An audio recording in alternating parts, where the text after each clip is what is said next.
and up next is Council Chair. So the Union Council is made up of student leaders from all different activities organised by Imperial College Union.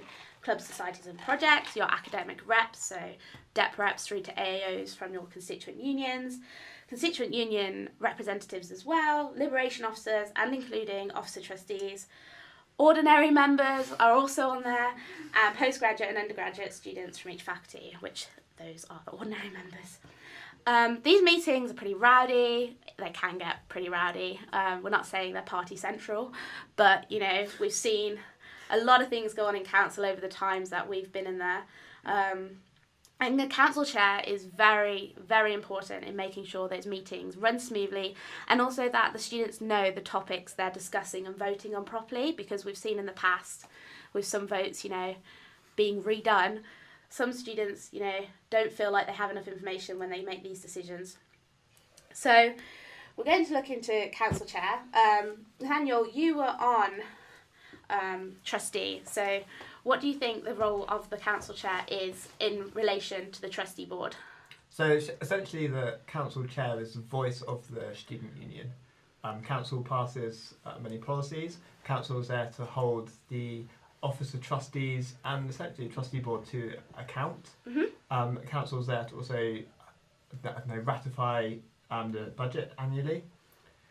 Whereas the student trustee, whereas the trustee board is more there as an overview to make sure that the governance structure is being followed, to make sure that the financial risk is kept as low as possible, any legal risks are also dealt with. Hence why the trustee board has lay trustees, which bring their experience from other places. Yes. So, Marissa, what should a good council chair be able to do, and what should we be looking for in the manifestos of the upcoming candidates, do you think? Okay, so like question. What's the union strategy to you, Marissa? I have that on my iPad, just You want someone confident, someone who can handle big personalities. Obviously, everyone running for these roles has quite a lot of self-esteem, strong personalities, so it's good to be able to handle a crowd. And then just to know what council's there for, what it's set out to achieve, and to help students as well bring their own ideas and their own papers to council. That's a hugely important thing. So Pascal, back to you.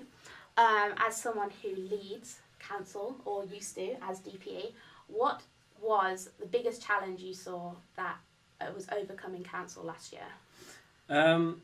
Yeah, so one of the biggest difficulties is to make sure that everyone can get a chance to get the point across, but at the same time not keeping this discussion going on for too long. So sometimes we had discussions about a paper, about a point in the minutes that was just going on a bit too long. So the council needs to be, on one hand, the council chair needs on one hand make sure that everyone can raise their opinion, but on the other hand make sure it's not going on too long. So on that note, we're going to have to wrap up here because we have our council chair candidates ready in the studio. So back to Paul.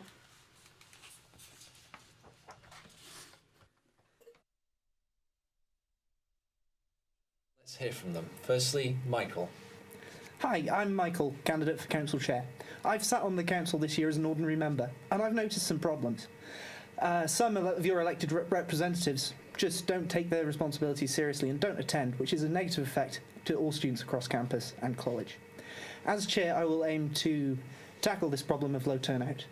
And where was I going with this? And I will aim to modernise the council to ensure that we can do our vital work even when we cannot physically meet. This will require a fresh perspective, so I believe I am in the best position to take on this role next year. I thank you for your consideration. Thank you. Next candidate is Abigail. Hi, I'm Abby, and I'm running for council chair as well.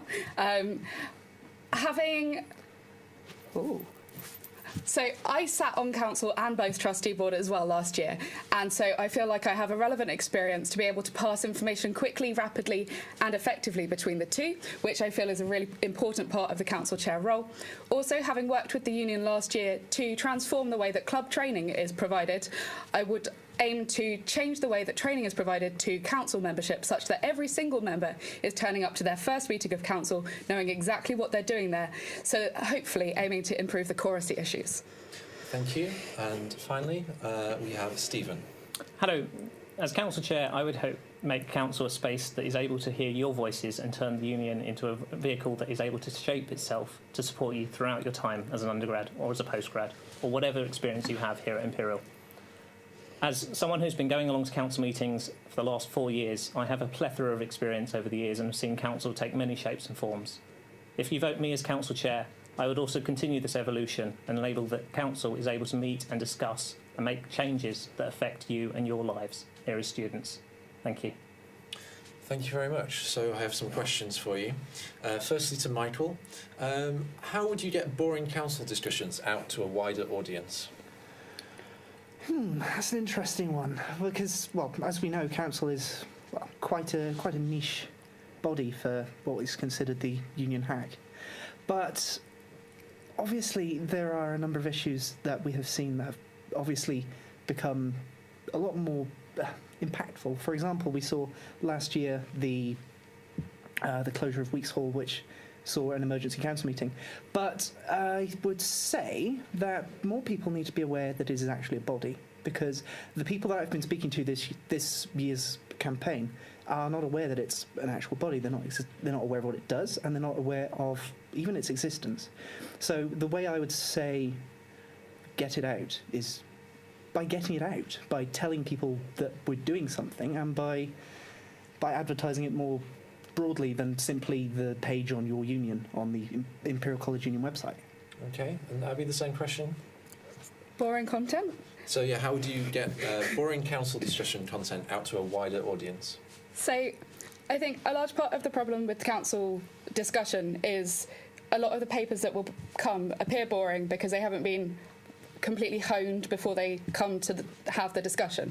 So I think making sure that all the papers have emailed back and forth to make sure that it's as good as it can get before it gets there, and that the students bringing papers have been trained on how to present the paper so that you've had a chat with them before they turn up to the meeting, because council can be quite scary if you don't know what you're doing, and making sure that everyone is properly prepared when they come so that all the papers, the discussion is at the highest level it possibly can be. And I think that would be a really simple way of making sure that the meetings are more interesting overall. Okay, thank you. And Stephen, the same question? Council should be interesting because the business that's coming is interesting. It should be things that are of interest and should be exciting to students. The boring business of council shouldn't be boring. It should be something that can be done and dealt with. The things that council should be spending its time and its discussion and its energy talking about, discussing and implementing, stuff that is of interest to students. And actually, if council starts talking about things like what are the longer terms, to a certain extent, some of the longer term strategies, where is the union focusing its energy in relationship with college, things that actually students can get really impassioned about, things that are affecting them in their lives, in their departments, and those conversations which are of interest, that when council has discussed things that are important, like the emergency sessions to do with the closure of halls, we had lots of people turning up to discuss and give their opinion. If we can make that the norm for council rather than a rarity, then council will actually start doing its job. Okay, thank you very much. So, question first to Abby. Do you think that council currently represents the student voice? How do we make sure that everyone gets heard rather than just the loudest person in the room? So I think council is a very interesting body because it's been set up to try and reflect what has been perceived as representatives of each segment of the student body. So there's, 70 members of it, ish. Yeah. And so it's very difficult to make sure that every one of those understands the relevance of their specific subset to every topic of discussion. And I think making sure that the students are understanding how their voice is contributing to the student body as a whole, and how, when they are meaningfully participating in conversation that they can't personally see as relevant. I've wandered from the question. Can you? You have a little bit, yeah. So sorry. How do you ensure that everyone gets heard rather than everyone just the gets loudest heard. voice? Yeah. And so making sure that they see the purpose of them being present means that even the quieter voices are starting to speak up more. That was where I was going with that. Okay, so same question to Stephen. So I would say that trying to get people's voices heard is about actually having conversations in council and breaking up this. It's at the moment quite a lot of council meetings are very much one person speaking. What I'd like to try is actually having people meeting and having conversations outside of council, but also in the council session, rather than just having this line of sabbatical officers and seats of everyone just sat sort of almost confrontational, actually breaking it up and having conversation circles. I know I've been to meetings where actually when you've got a lot of people, you sit around tables, you have conversations on your table, and then that's fed back to the room as a whole. And that's a very good way of actually encouraging dialogue between people and getting different people to talk to each other from different areas of responsibility. Okay, thank you. And Michael, do you have anything to add to that? I mean, not really. I mean, one of the main problems, as I addressed in my opening statement, was the fact that low quoracy has meant that lower proportions of the college community are actually represented at the moment, because every member of the council represents a subset of the student body, and if those representatives don't show up, then that subset is effectively ignored and left out of discussions. So, to make the union council more representative, I would say that you need to get people to turn up first, and perhaps then onwards, I would say, if necessary, to make sure that not just the loudest voices were heard, you could potentially have an allotted time for speaking. For example, every member gets 20 or 30 seconds, and you can use that time, or you can hand it to somebody who would be more suited to execute that time. Okay, thank you very much. The council chair is also on the board of trustees. In 10 seconds, what would you add to the board of trustees? I'll start with Stephen this time. I would bring a voice that's encouraging the trustee board to talk to wider students. The trustee board has a long history of being fairly well isolated, and most students know it exists even less than council.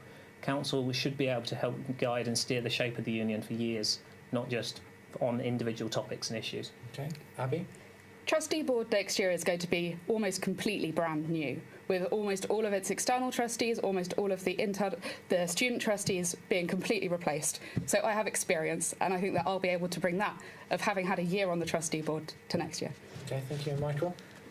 What would I bring to the trustee board? I would say I would bring a fresh perspective. I mean, I ran for student trustee last year. I did have a look at the role description, obviously, but yeah, that's pretty much what I would bring, fresh perspective. Okay, thank you.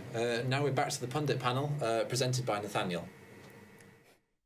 Hi, welcome back. So my first question, Pascal, what did you think of the candidates, and do you think that their pledges are possible? I mean, we've seen some pretty large ideas about changing the structure of council and how we can engage students. That was really sorry. The pledges were really encouraging. So some of the ideas that were passed around are really good. So I think the interactive one would be really refreshing, because I remember some councils were just very dry and very long. So breaking this up and just having nice discussions among the members would be great, because some members don't even know why they're there. Addressing that for external students, that's scary. That's a really good idea as well, because if you don't want to make it more approachable, then you want to be, of course, less scary. I think this is really encouraging, and I can't have a preference yet, so... I guess voting hasn't opened yet, so we've still got another week of campaigning. So, Marissa, what was your experience of being on council back when you were an officer trustee? I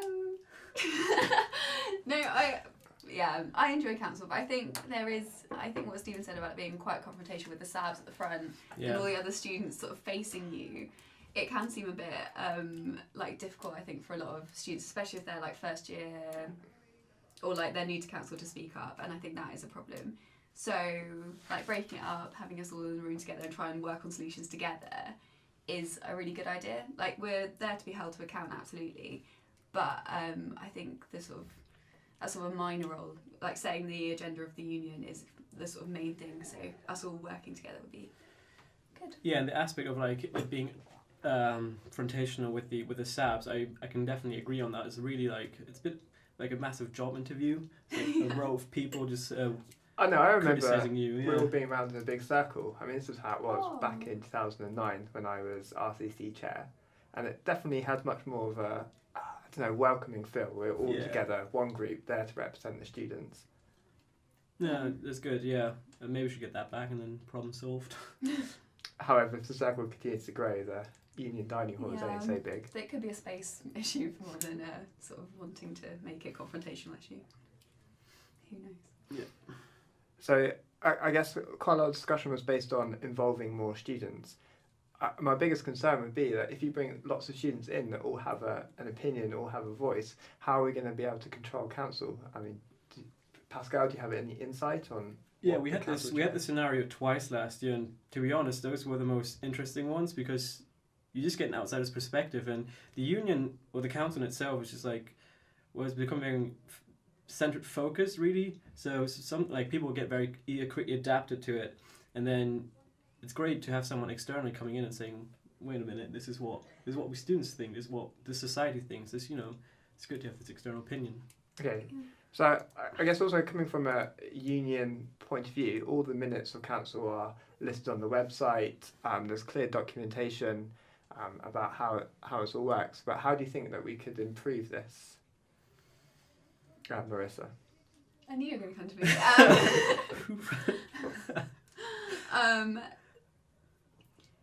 I think it's a good question. Maybe we need to change the way that we engage students. I think it's a sort of bigger issue than just how council is in its minutes. Maybe there's a way that we can better connect with students and get them involved in some form of discussion and some form of directing the union, which isn't as formal as a council setting. And I kind of agree with what Pascal said. I'd rather we had loads of students in sharing their opinions because, there's a lot of like an undergraduate focus in council, I think that's fair to say too. Or it was in my year. And that's the point of having a strong chair. You can handle lots of different opinions and keep control of the room, but you're still getting like a good representative sample of the students. Okay, great. Well, thank you for the discussion.